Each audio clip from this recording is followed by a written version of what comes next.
araw po mga kasama. Ito po ay 3 hectares. Babawas lang po dito ng 1 hectares. Pero mamimili po kayo kung dito po nyo po gustong kumuha o kaya dito sa kabila. Ayan, itong nyugan. Sagingan. Tapos, ito pong kabila ay nyugan. Siguro from dito, itong barangay road na sementado. Siguro mga 150 meters mula dito papunta ron sa barangay road. Pinaka main road po yan, main road. Ayan. Mamimili po dito ng 1 hectares kung alin ang gusto. Kung dito, kung kaya po dito sa kabilang sagingan. Sementaan na po yan tabi ng kalsada. Kabilaan po ito. Mamimili lang po kayo kung alin ang gusto nyo dito. Kung dyan. 1 hectares.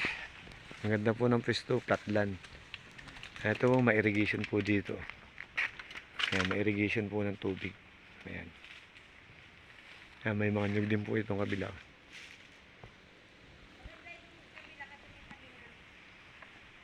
Ito naman pong kabila, puro saging po dito. Pero may ilang piraso din po siya. Marami din naman po siya nyug. Ayan. Daming nyug po niyan. Tapos sagingan. Pipili lang po ng 1 hectares kung alin.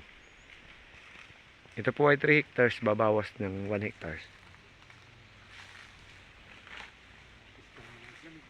Ayan.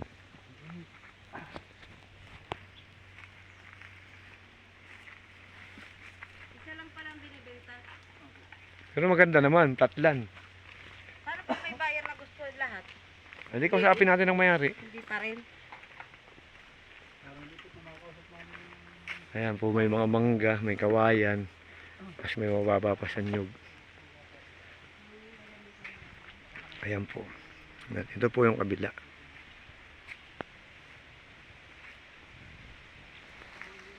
Ang ganda niya, may kuryente po yan. Ayun. Kapantayan po ito.